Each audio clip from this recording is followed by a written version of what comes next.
Boa noite a todos. Gente, vamos lá naquela pegada, que isso? Boa noite a todos. Boa noite. Já está começando a melhorar. Vou deixar para a próxima quarta-feira aquele sprint final. Meus queridos, é com muita alegria que a Casa de Miramês recebe todos vocês para mais uma noite de estudo do Evangelho. Esse tema particular de hoje, o dia que a gente conseguir, porque a gente vai conseguir, trabalhar esse tema na sua extensão, muitas coisas boas acontecerão conosco, porque teremos alcançado um grau de evolução fantástico e oportunidades maravilhosas nos serão ofertadas. Eu queria fazer uma pergunta: tem alguém aqui pela primeira vez numa casa espírita ou na Casa de Miramês? Sede bem-vindo, que Jesus traga o esclarecimento e o conforto que vocês vieram buscar. Você também. A recíproca é verdadeira, vale para você também. Que Jesus nos abençoe sempre. E não tem jeito da gente falar desse assunto de hoje, do perdão, inclusive quem vai falar é nosso irmão Francisco, sem antes da gente conversar com o grande mestre Jesus, para que ele nos intua, para que ele nos envolva, para que essa tarefa possa transcorrer na mais perfeita tranquilidade. Eu convido vocês a nos acompanhar numa prece. O divino Jesus, mestre amado, irmão querido de todas as horas, aqui estamos, mestre, novamente, de mãos estendidas, rogando teu amparo, tua proteção para essa nossa jornada, pedindo, Jesus, nos conduza nesse momento de estudo, de aprendizado, para que despertemos, Jesus, para as realidades maiores que nos cercam. Envolva-nos, ó Divino Mestre, com teus eflúvios divinos, para que estejamos perfeitamente sintonizados com a riqueza dessa lição. Que possa o palestrante da noite ser intuído e conduzido para nos ofertar o melhor sobre esse assunto, dentro das nossas necessidades e capacidades. Ilumina Jesus, protege Jesus, esclarece Jesus, e que assim seja.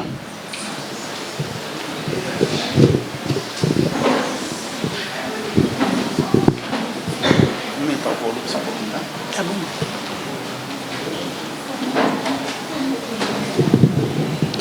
Boa noite a todos. É com muita alegria, como sempre, que externa do fundo do meu coração, do âmago da minha alma, vir aqui para conversar com vocês sobre Jesus Cristo, sobre a doutrina espírita. E eu gostaria de agradecer toda a direção da casa e as palavras afáveis do Mauro, que nos impulsiona, aumenta a nossa responsabilidade diante dessa tarefa tão nobre que nós temos muito a ganhar. Quem tem a ganhar sou eu, sempre, sempre. O tema de hoje é o perdão. Desde que o homem, cada um de nós, adentrou o planeta Terra pela primeira vez, na primeira reencarnação, nós necessitamos ainda do perdão. Alavanca propulsora do progresso espiritual, moral e também material, como nos elencou o irmão Mauro. Então, vamos paulatinamente delineando aqui, desde o conceito de perdão, até as formas que nós poderemos usar para debelar da nossa alma ainda esses resquícios de indiferenças, de animosidade, de desamor, de orgulho, de vaidade, e que nos sentimos ofendidos. E precisamos urgentemente, ainda mais no momento que estamos vivendo no planeta Terra.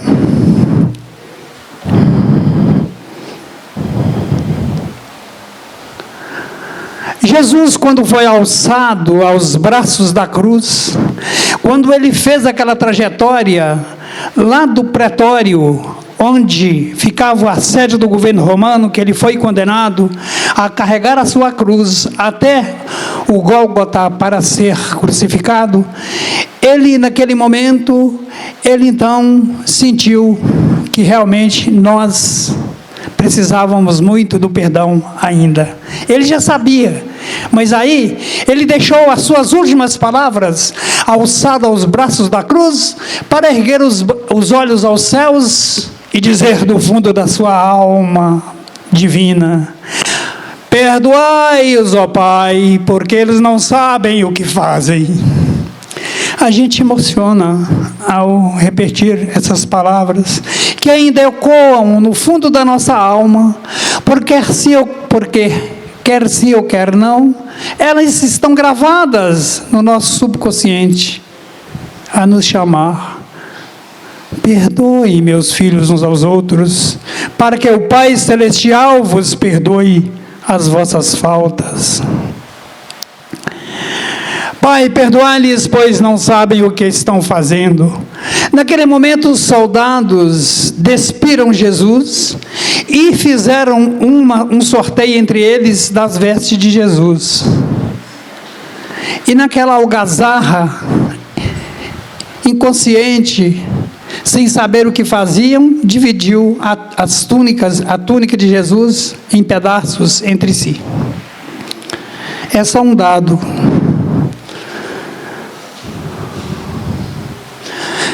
Como vimos no slide anterior, Jesus nos exorta ao perdão.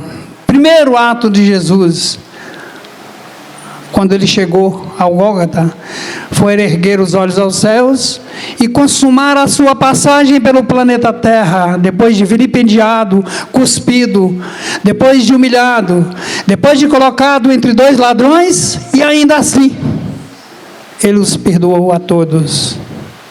Perdoai-os, ó Pai, porque não sabem o que fazem. E assim devemos seguir o exemplo de Jesus. O que é o perdão? Vamos então dar aqui um conceito de perdão. Processo mental que visa debelar um ressentimento, rancor, raiva contra alguém ou contra nós mesmos, decorrente de uma ofensa. Porque quando nós falamos de ofensas, nós só pensamos na ofensa que eu profiro a alguém ou alguém profere contra mim. Devemos primeiro pensar que quem é o primeiro necessitado do perdão, Mauro? Nós. Olha o que ele diz.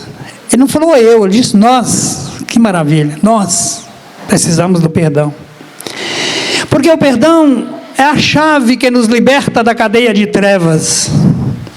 A cada ato que nós praticamos contra o nosso irmão, contra a natureza ou contra as leis divinas, por assim dizer, nós estamos escrevendo o nosso nome nas trevas, no livro das trevas, onde medram os abrolhos da nossa alma, os espinhos nos alfinetam por milênios a fio. Acordemos, meus irmãos, para o perdão.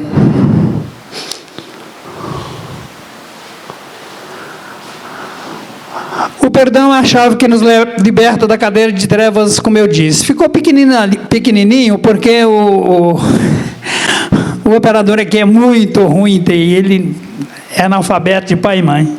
Mas vamos lá. Está lá em Mateus 18, versículos 21 e 22. Pedro aproximou-se de Jesus e perguntou: Senhor, quantas vezes devo perdoar o meu ofensor, o meu opositor? 7 vezes? Jesus disse: não 7 vezes, Pedro, mas 70 vezes 7 vezes. Isso nos aduz a um número infinito para perdoar. A nossa disposição sempre de perdoar, seja um ato material, seja um ato mental, seja qualquer ato, que nós vamos ver alguns ali na frente, que nós devemos então perdoar ao nosso irmão, porque perdoando o teu irmão, você está perdoando a si próprio das trevas, como dissemos antes. Ali nós temos, ilustrando, uma chave para simbolizar que é o perdão, que nos liberta da cadeia de trevas, de sofrimentos. No livro As Dores da Alma, do Hamed, ele diz assim: as mágoas causam transformações psicobiofísicas, gerando medo, depressão, ansiedade, estresse, rancor e ressentimento. Por que há um desarranjo psicobiofísico? Porque é um desarranjo mental, um desarranjo físico e há um desarranjo em todos os nossos órgãos. Nós ressentimos esse sentimento venenoso que é o rancor, a raiva, o ódio e o pai de todos, o orgulho. O orgulho. Orgulho, orgulho meu, até quando me persegues? Até quando eu quiser, orgulho meu. Pensemos nisso.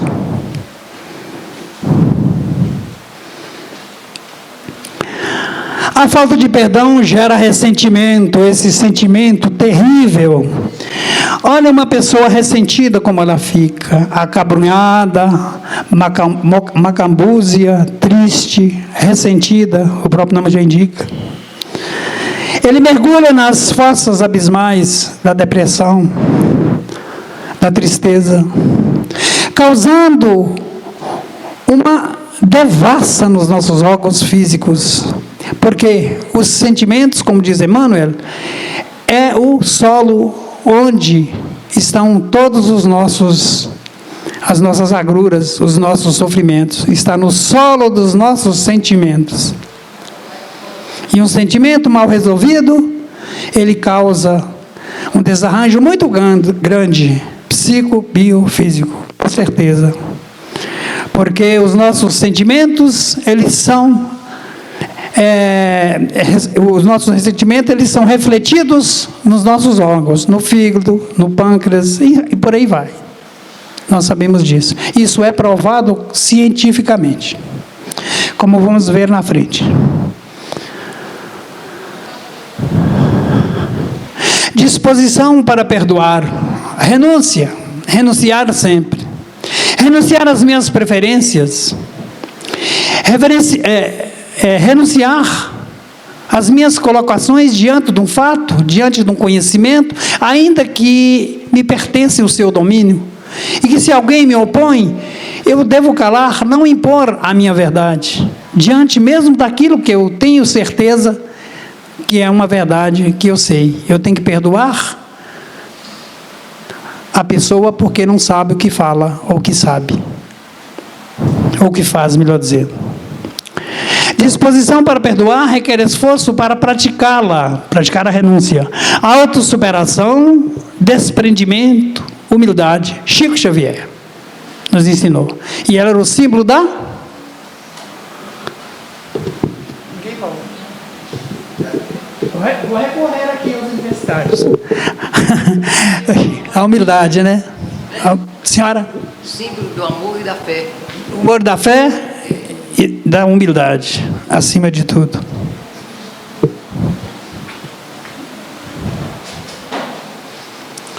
Alma doente, carente de perdão. Olha o que vira a alma.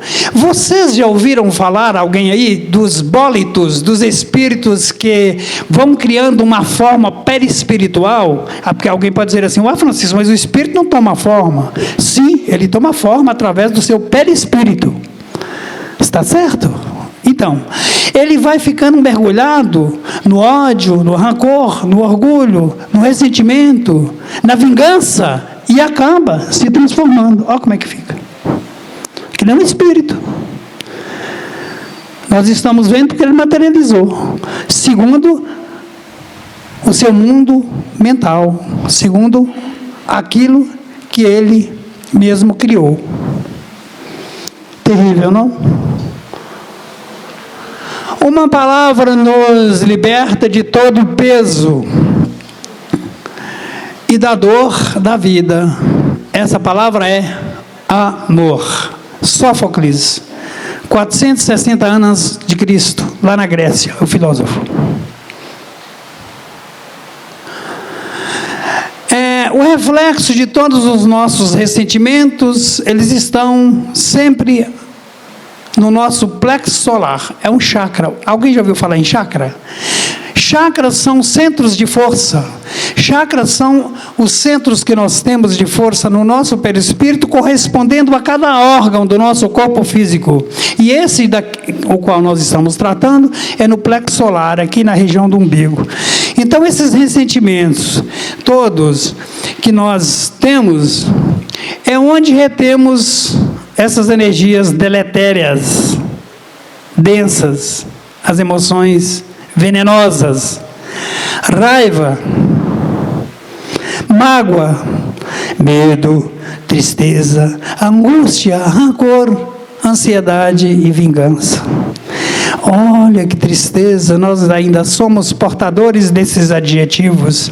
Nós ainda estamos vivendo no submundo onde nós captamos essas energias e as refletimos no nosso corpo físico, nos tornando seres doentes da alma.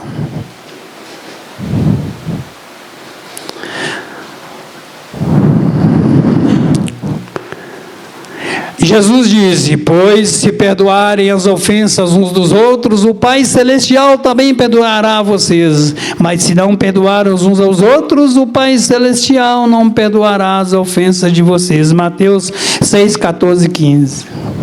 Então, perdão sempre. O perdão sempre. Deus perdoa os erros que cometemos? Se nós somos capazes de perdoar, quem dirá Jesus, quem dirá Deus? Emmanuel nos diz: quem perdoa sinceramente recebe do Pai Celestial, na simpatia e na cooperação do próximo, o alvará de libertação de si próprio. Nós, enclausurados dentro das nossas concepções, das nossas preferências e do nosso orgulho, da nossa vaidade, dizemos: não perdoo, não perdoo. Eu estou encarcerado nesse mundo, nesse submundo terrível de não ser capaz de perdoar. Mas se eu dirigir a Deus, pedir do fundo do meu coração que Ele perdoe as minhas ofensas, Ele não vai passar uma régua e me libertar dos meus erros, me isentar da pena que eu mesmo criei, transgredindo as leis divinas, a lei de amor e de caridade, porque a lei divina é interrogável e imutável, ela não pode ser corrompida. Então, quando eu transgrido, eu tenho que responder. Todos nós responderemos por ela. Ninguém ficará indene. Então, quando Deus nos perdoa, Ele diz assim para mim: como é que é o seu nome? Gabriela. Diz: Gabriela, olha, minha filha, ide e não pequeis mais. Ele te dá uma força espiritual, moral, para que você crie força e possa soerguer diante das suas faltas e não as cometer mais. Aquelas que você cometeu, você vai responder no tribunal da tua consciência, onde está escritas as leis divinas. Pergunta 919 do Livro dos Espíritos. Onde estão escritas as nossas leis, as leis divinas, melhor dizendo, no tribunal da nossa consciência. O perdão segundo o Espiritismo, está no Evangelho segundo o Espiritismo, capítulo 10. Bem-aventurados que são misericordiosos. Está aqui, ó. Misericordiosos. Quer dizer, o perdão é para aquelas pessoas que têm misericórdia. Primeiro, misericórdia de si próprio, e depois para com aquele que contigo falhou, ou que você ofendeu. Aí Jesus diz quantas vezes devemos perdoar. Sempre, sempre, sempre. Não se esqueçam, está escrito lá: o obsessor dorme ao lado. E toda vez que nós guardamos esses ressentimentos, sempre que nós temos esses ressentimentos guardados dentro de nós, eles são uma antena que capta os pensamentos degenerados dos obsessores, dos espíritos terra-terra, aqueles que palmilham aqui ainda no plano, guardando mágoa e rancor. Eles se afinam conosco, de acordo com os nossos pensamentos, os nossos desejos, as nossas obras.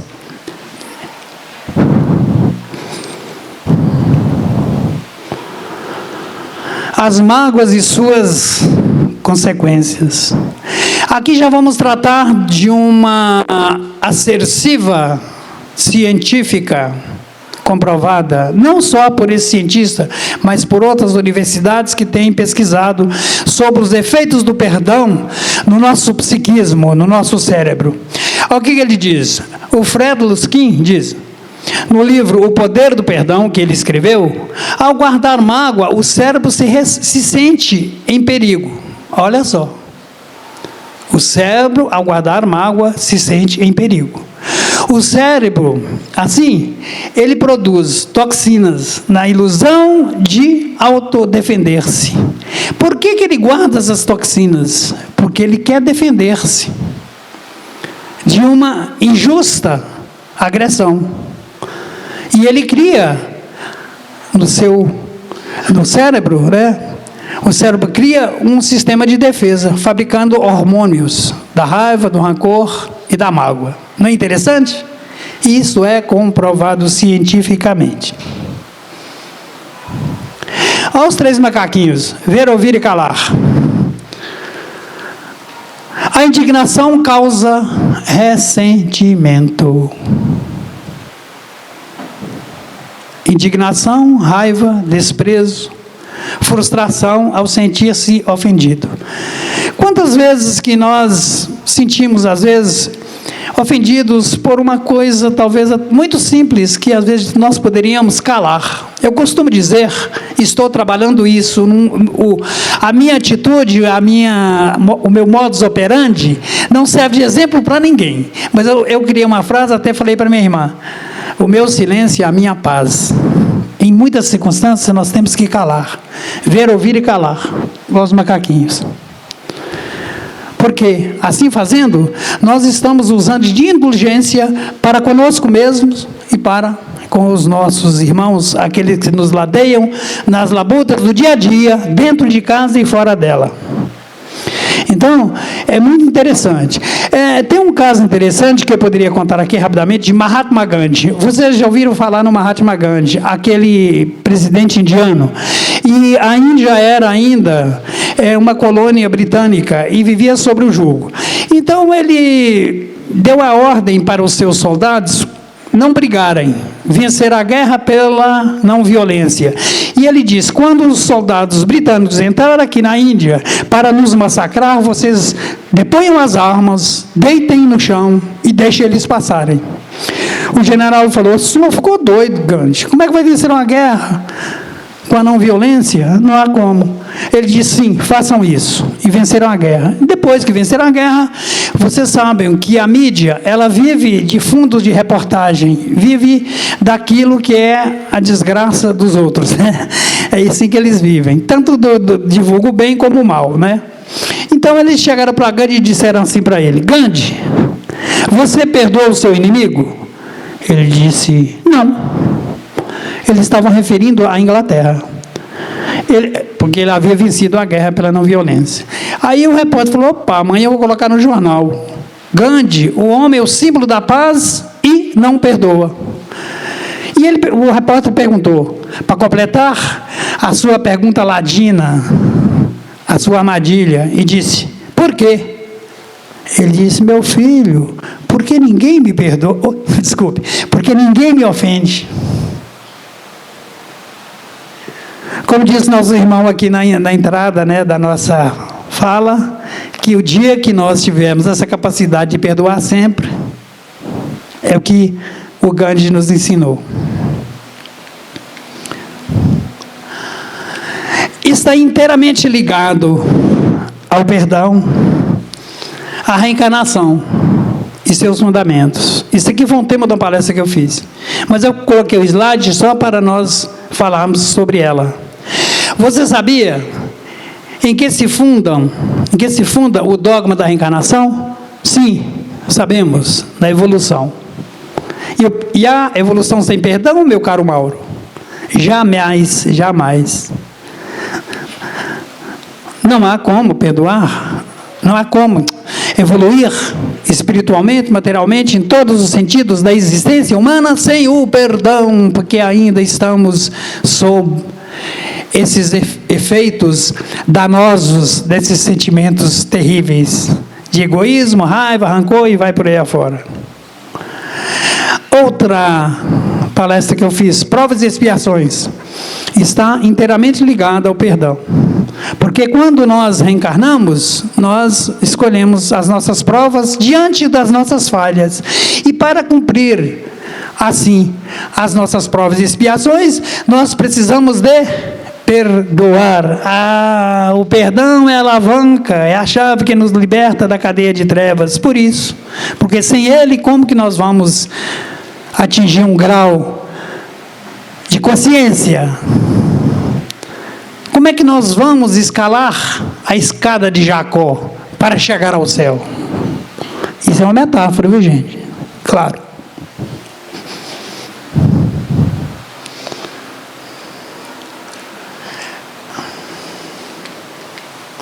Aqui tem eu até falei sobre ele, porque lá no Prolegômenos do Livro dos Espíritos, os Espíritos de Verdade pediram ao Kardec que colocasse aquele desenho de uma uva, né, um galho de uva, simbolizando ali, né, aquilo que Jesus disse: eu sou a videira, vós sois os ramos da videira. Aí tem toda uma descrição, porque eu acho que não vai dar tempo de eu falar, mas eu gostaria de falar mais sobre esse raminho. Não é que a doutrina espírita traga consigo a referência da iconoclasia, de símbolos, de imagens, não, mas o Espírito pediu para colocar em homenagem a Jesus, que está lá em Mateus, está lá em João, capítulo 15, versículos, agora eu esqueci, que Jesus disse que ele era a videira e nós somos os ramos. Tá certo? E tem toda uma descrição do que é o galho da videira, do que é o bago, do que são as folhas, e aí vai. Porque Jesus disse: eu sou a videira, o Pai é o agricultor. Lá em João. Eu fiz aqui um acróstico de perdão. Acróstico é quando nós pegamos uma palavra e distribuímos suas letras e criamos palavras que possa ser colorário do significado dela. Perdão, na vertical. P, paciência. E, esperança. R, redenção. D, devoção. A, amor. O, oração. Isso tudo é perdão.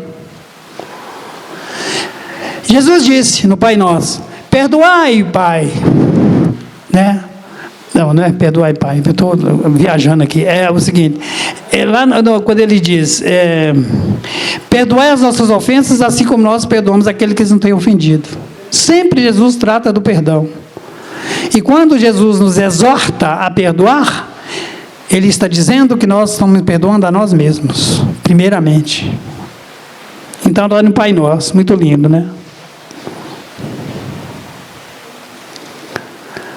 Parênteses difíceis. Exercício do perdão. Sim, sem ele fica difícil. A nossa lida dentro do lar, dentro da nossa casa, dentro do nosso seio familiar, para receber aqueles que ainda tragam consigo as imperfeições da arrogância, do orgulho, da vaidade, todos esses adjetivos pejorativos que ainda nós carregamos.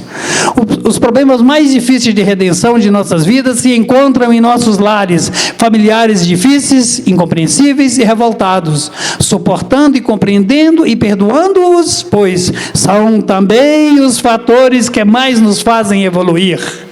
Por isso nascemos juntos, para lavar a roupa suja, para dar oportunidade àquele que nós ofendemos no passado distante, que descansa nos porões da nossa memória, para que nós possamos então reconciliar com os nossos inimigos que estão dentro da nossa casa. Não inimigo no sentido assim mais amplo, mas da inimizade mesmo, porque se não há amizade, como vai haver amor? Joana de Anjos nos diz assim: o ressentimento, quem guarda rancor, coleciona lixo moral e, consequentemente, termina enfermado. Está lá no livro Verdade e Luz. Joana de Anjos, todos conhecem, né?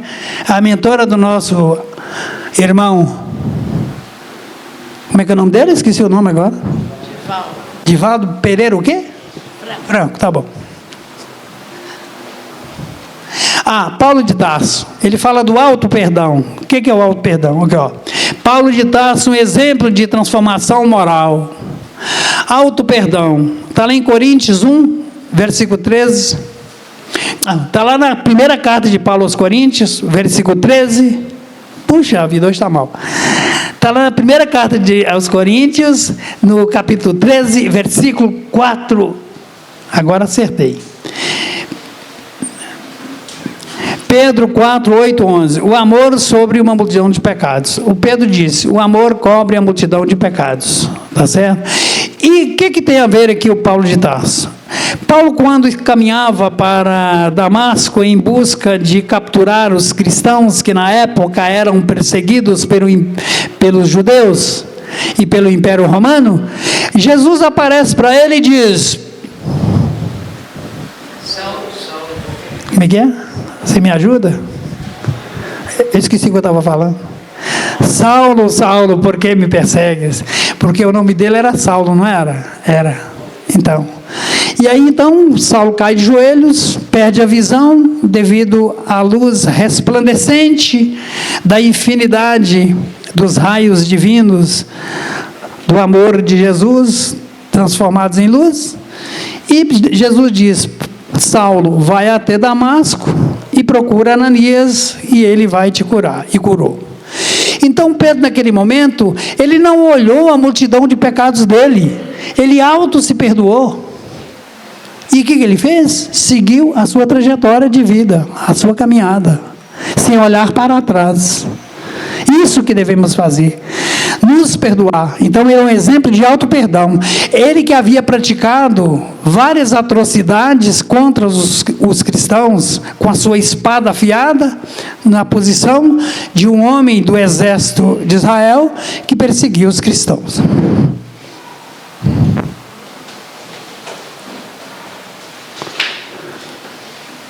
A reconciliação dos adversários na visão espírita. Perdoar efetivamente torna-se difícil, ante o orgulho, o egoísmo e a vaidade, vícios tenebrosos que ainda habitam o nosso ser, arrastando-nos para as fossas abismais tenebrosas da desolação. Sim.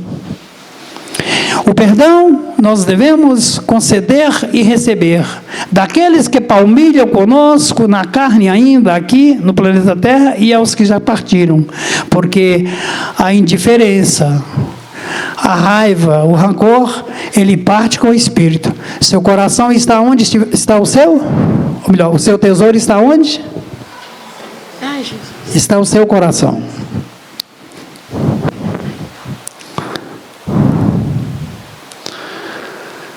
Qual o remédio para o perdão? Reforma íntima, renovar atitudes. Maior a evolução, menor o grau de mágoa. Quanto mais evoluímos, menos mágoas temos, menos ressentimento temos, menos ofendidos nos sentiremos. O adiantamento moral é termômetro das próprias imperfeições. Está lá na pergunta 919, conheça-te a ti mesmo. Que não vai dar tempo de eu descrever aqui a questão 919, que Kardec pergunta ao Espírito de Verdade o que devemos fazer nessa vida para podermos evoluir mais, avançar na caminhada da evolução. Está lá na pergunta 919. E quem responde é Santo Agostinho. Ele diz: conheça-te a ti mesmo, fazendo um plágio de um sábio da antiguidade, Sócrates, que disse: conheça-te a ti mesmo. Só que essa frase não é do Sócrates, ela já estava no portal de Delfos, escrita lá no oráculo de Delfos: conheça-te a ti mesmo. E ele a adotou, e sempre ele usava essa frase: conhecer a ti mesmo, conheça-te a ti mesmo.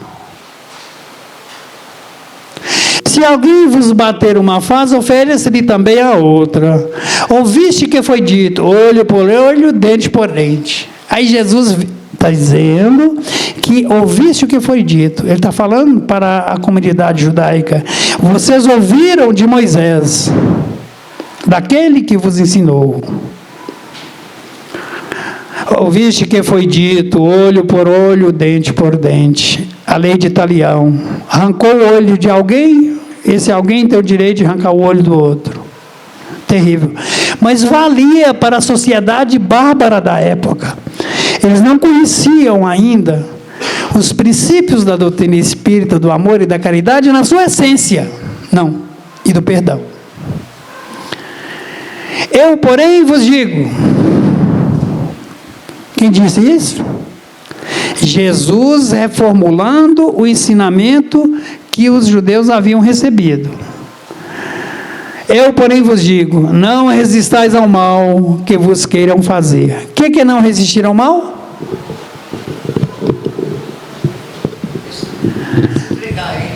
Se entregar a Ele, se nivelar diante dos impropérios que alguém dirige a nós, seja com palavras, seja com atos, e nós nivelamos a eles e começamos ali, então, uma contenda, uma animosidade.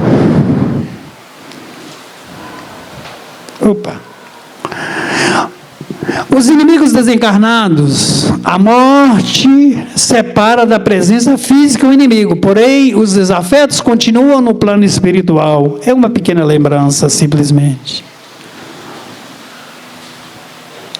A regra de ouro que está escrita em vários preceitos filosóficos, religiosos, de várias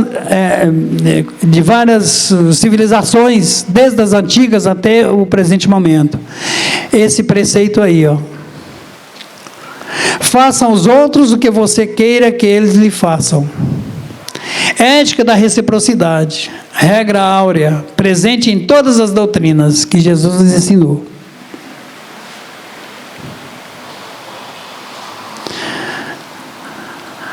Perdão em nós, está num livre instante e vida.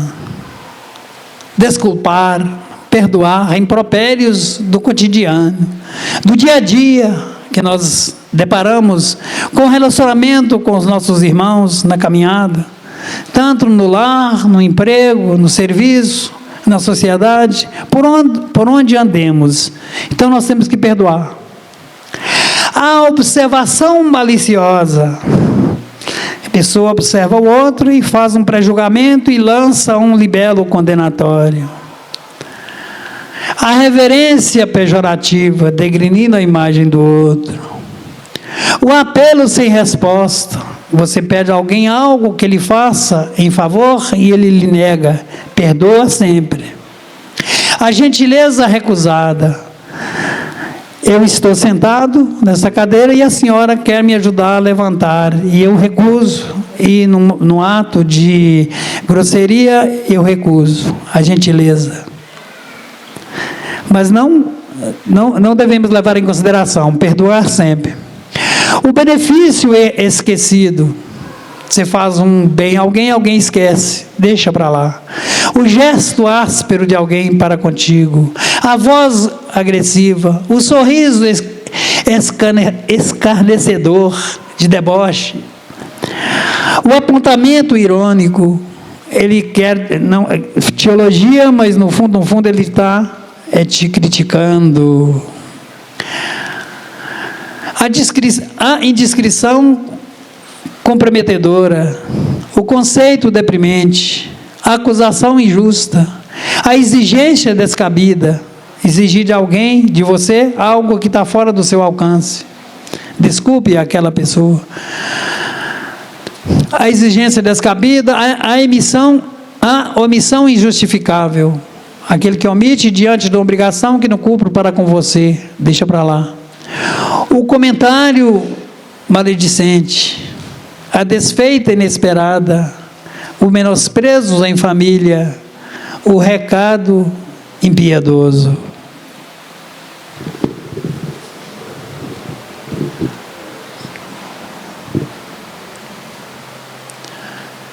O exercício da caridade.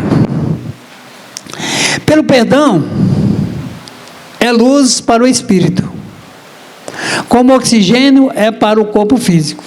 O perdão é para o nosso espírito, como o oxigênio está para o nosso corpo físico. A voz da caridade compassiva e meiga, a fraternal e fraternal. Ilumina o espírito sempre disposto ao exercício do perdão.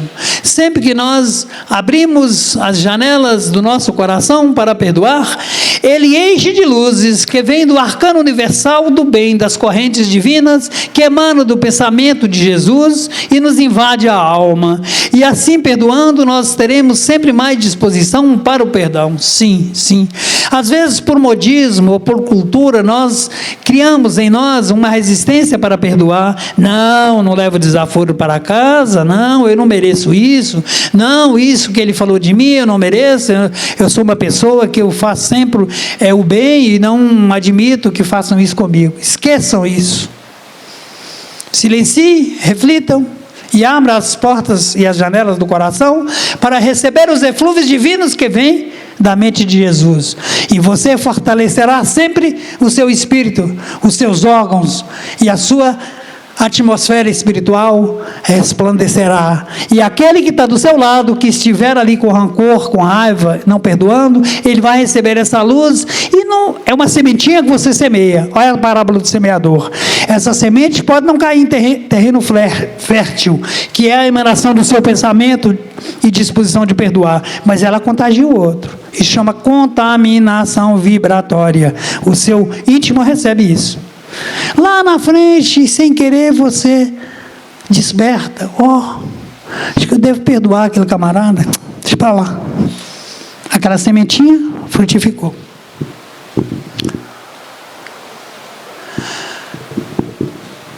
Ressentimento, frustrações ante as redes sociais. Não pode se servir a Deus e a mamão. Nas redes sociais hoje, nossa, mãe do céu, é terrível, né? Eu não estou julgando, eu estou dizendo o modus operandi, como que as pessoas estão envolvidas nessa insidiosa irradiação eletromagnética que traz para o seu cérebro, não só a irradiação eletromagnética, mas como também a dos pensamentos, de rancor, de raiva, de desafeto. E é um prato cheio, porque ali no meu computador eu escrevo o que eu quiser. Eu falo o que eu quiser, não estou frente a frente com uma pessoa. Eu desrespeito a ausência dela para poder fazer todos os meus impropérios contra ela. E cria-se uma expectativa nas redes sociais. Aquelas pessoas que reverenciam a sua imagem por ser uma imagem bela, bonita, de um corpo estrutural, de uma vantagem física, de beleza física, e se expõe nas redes no intuito de conseguir um lugarzinho, um minuto de fama na sociedade, nas redes sociais. E quando ela não consegue isso, ela se frustra, ela revolta, ela cria um ressentimento no âmago da sua alma, do seu coração, e vai sofrer as consequências. E aí fica aquele ciclo vicioso, vai e volta, sempre a esperança de conseguir sucesso, um minuto de fama, é isso. Aqui está o fundamento legal da nossa palestra. Por que isso? Porque existe uma lei que chama Lei de Direitos Autorais, a Lei 9610 de 98, que ela diz que você não pode plagiar as obras. E tudo que eu fiz aqui foi tirado de uma literatura. E eu tenho lá na frente a bibliografia de onde nós nos embasamos para trazer essas modestas palavras a respeito do perdão. E é possível que a gente copie algum trecho de uma obra e alguém pode dizer, olha, o Francisco plagiou o autor. O autor poderia processá-lo porque ele está plagiando. Exigir dele uma retratação ou uma indenização por aqueles danos, né, que a pessoa está sofrendo, usando de maneira inadequada, de maneira ilegal a sua obra. Mas quando, aqui no artigo fala, eu vou ler para vocês.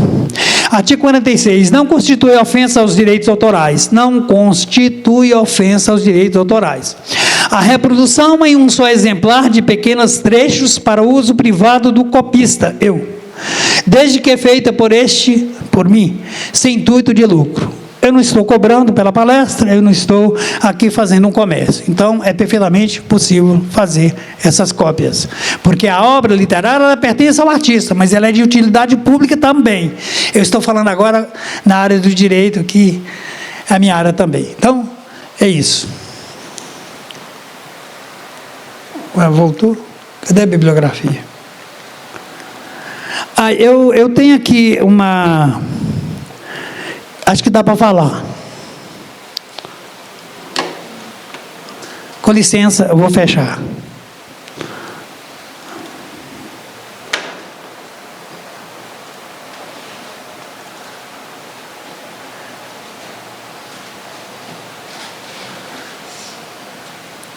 Vocês lembram que eu disse sobre o raminho que simboliza a doutrina espírita?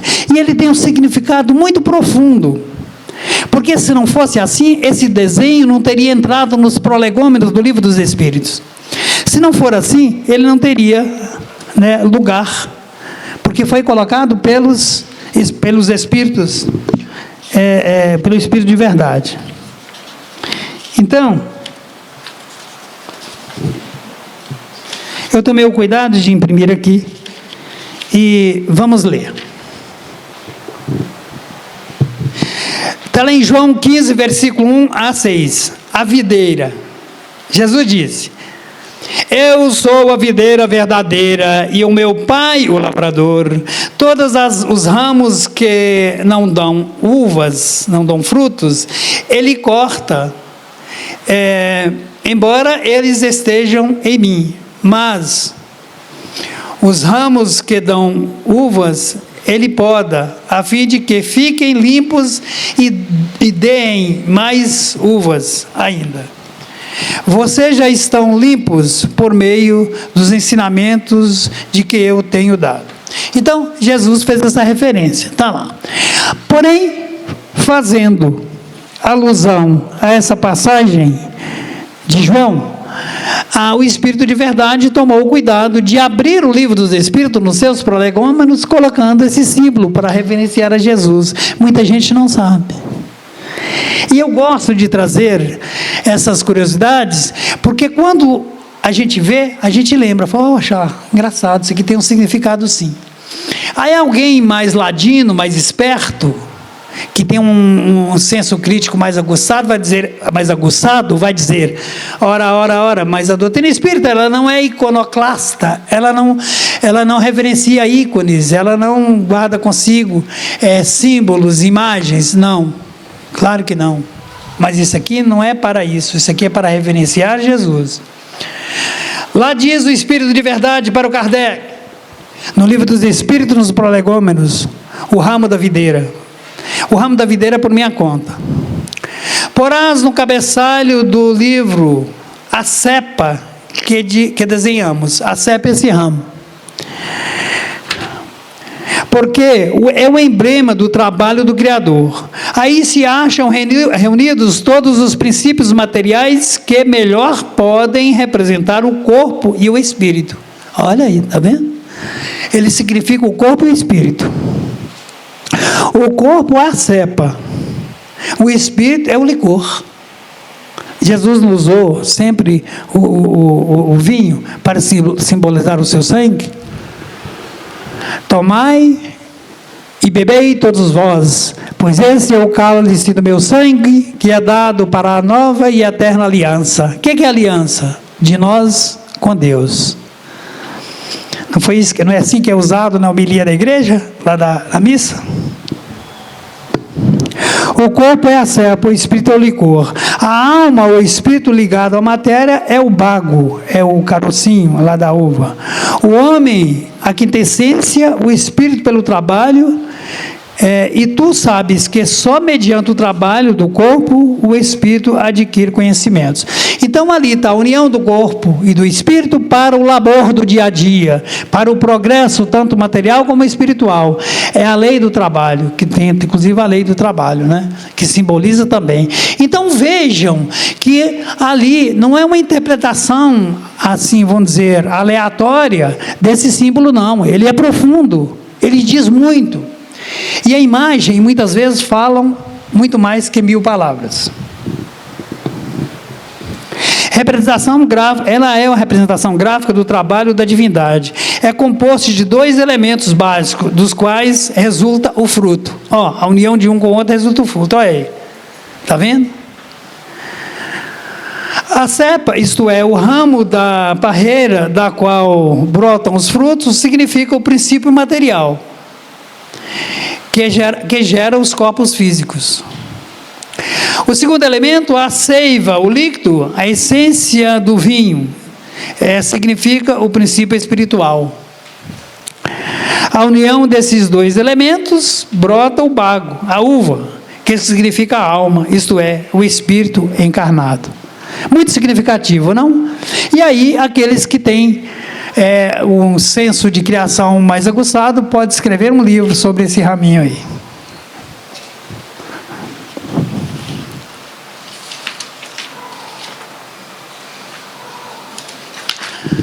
Para finalizar, será que nós perdoamos?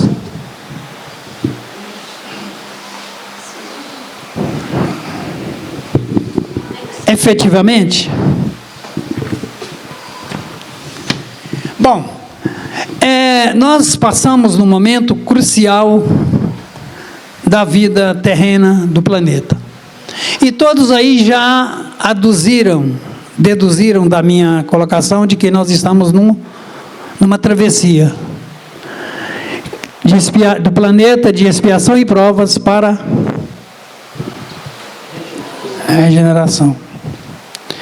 Então, essa passagem, quando Jesus já falava sobre ela, quando Pedro e João saíam do templo com Jesus,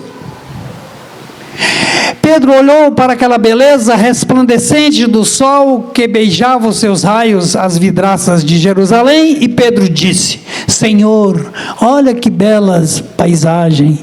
Jesus refletiu um pouco e disse: está vendo tudo isso, meus filhos? Não ficará pedra sobre pedra que não será derribado. Pedro ficou com aquela inquietação ali na sua alma. Bom, já lá no Monte das Oliveiras, Pedro resolveu perguntar a Jesus: Senhor, quando acontecerá aquelas coisas que o Senhor nos disse? E aí, Jesus estava simbolizando a Jerusalém como o mundo, o planeta Terra. Não foi só Jerusalém, porque Jerusalém era o centro de convergência das 3 religiões monoteístas: o islamismo, o judaísmo e o cristianismo. Então, ali era o centro, então, era um símbolo do mundo, da espiritualidade na terra. E lá no Monte das Oliveiras, Pedro pergunta: Senhor, quando acontecerá essas coisas? E Jesus disse: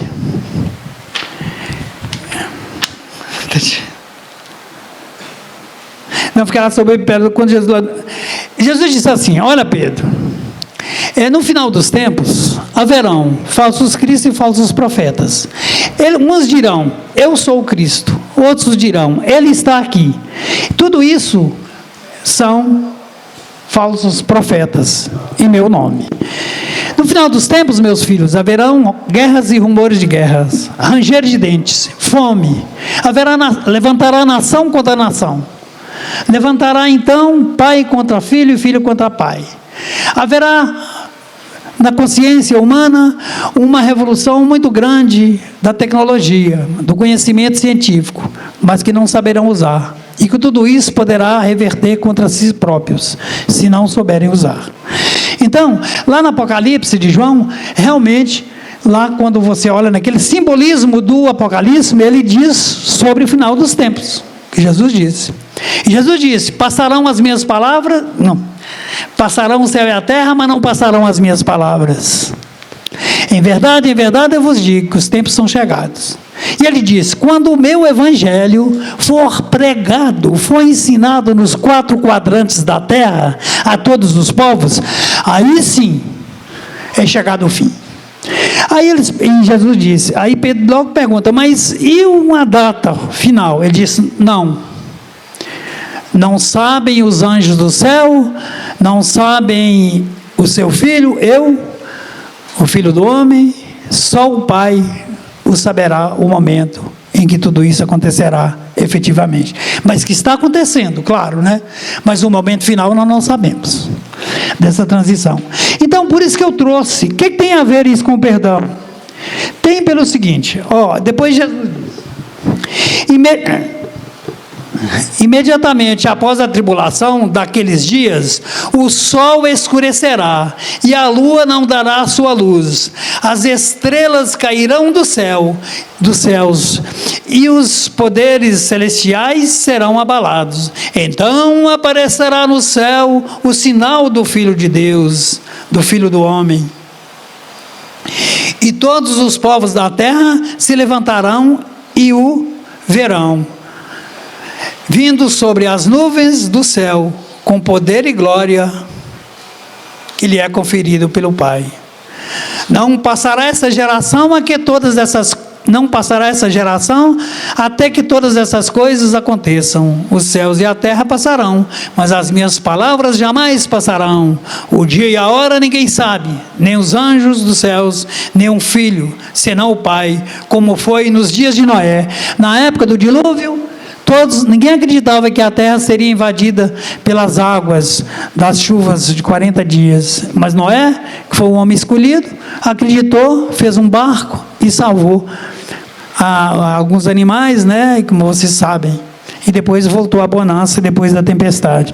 Então Jesus está dizendo que quem estiver em cima do telhado não desça. Quem estiver no campo não terá tempo de voltar para pegar a sua capa.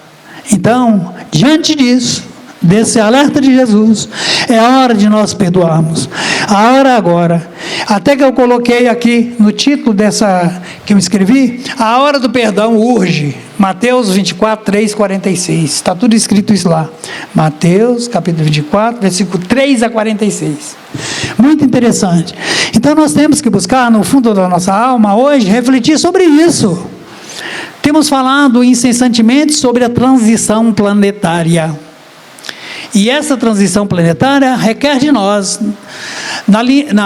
no ensinamento de Bezerra de Menezes, paciência, tolerância, ponderação, fé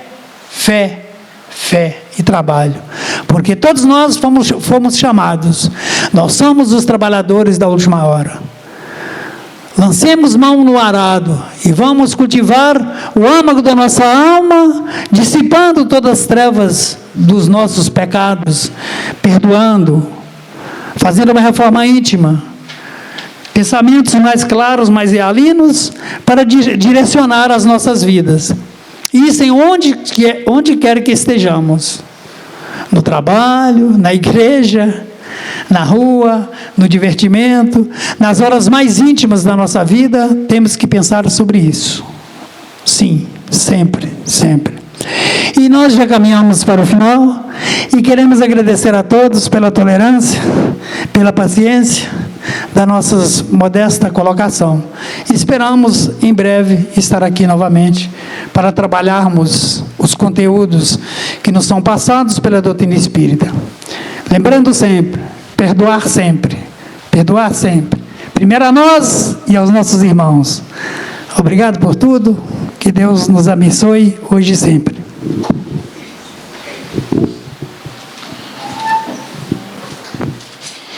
Nós é que agradecemos. Deixa eu fazer uma perguntinha para vocês. Alguém já perdoou hoje? Pode ser uma coisinha pequenininha, viu, gente? Não precisa perdoar uma coisa gigantesca no momento, não. Vamos começar pelo pequenininho. Um horário que vocês deixaram de cumprir. Uma pessoa que você esqueceu de ligar. Um aviso que você esqueceu de passar. Uma pessoa que demorou um pouco mais de tempo para te atender. Alguém que ficou de te dar uma resposta de algum assunto e não deu. Comecemos com as coisas pequenas. Não adianta a gente querer começar com o grande, não. Vamos começar com o pequenininho e a gente vai ver que ao longo do tempo isso torna-se uma coisa muito maior. Meus queridos, eu vou convidar todos vocês a nos acompanhar numa prece, em agradecimento a Jesus, esse mestre maior, esse companheiro querido de todas as horas.